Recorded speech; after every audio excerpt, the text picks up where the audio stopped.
कहते हैं बहुत समय पहले की बात है कि एक जंगल में एक गुरुकुल था जिसमें बहुत सारे बच्चे पढ़ने आया करते थे।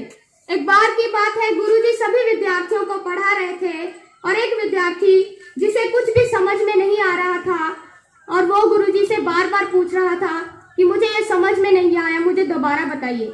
गुरुजी को उस पे बहुत गुस्सा आया और उस विद्यार्थी को अपने पास बुलाकर कहा कि जरा अपनी हथेली तो दिखाओ बेटा।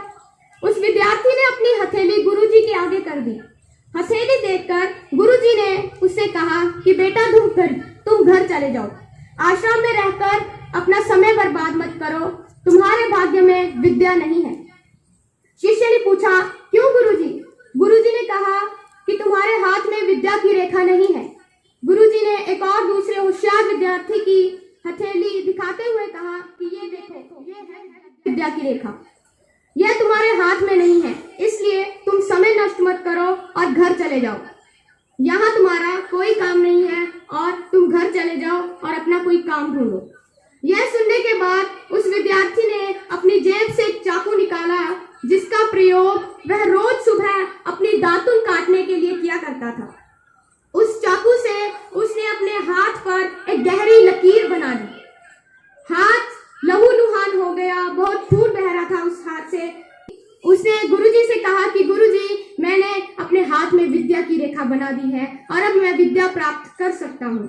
गुरुजी बड़े द्रवित हो उठे और उन्होंने उसे गले लगा लिया और कहा कि बेटा, तुम्हें विद्या प्राप्त करने से इस दुनिया की कोई भी ताकत रोक नहीं सकती। कहते हैं ना कि मत कर यकीन इन हाथों की लकीरों पर, तकदीर तो उनकी भी होती है जिनके हाथ नहीं हुआ करते। हम कहते हैं कि हमारी तो किस्मत में ही नहीं था। मैं बताना चाहूंगी कि किस्मत आपका साथ तब तक नहीं देगी जब तक आप मेहनत नहीं करेंगे।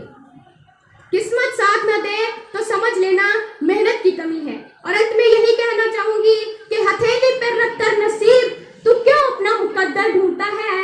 हथेली पर रखकर नसीब तू क्यों अपना मुकद्दर ढूंढता है। अरे सीख उस समंदर से जो टकराने के लिए पत्थर ढूंढता है। धन्यवाद।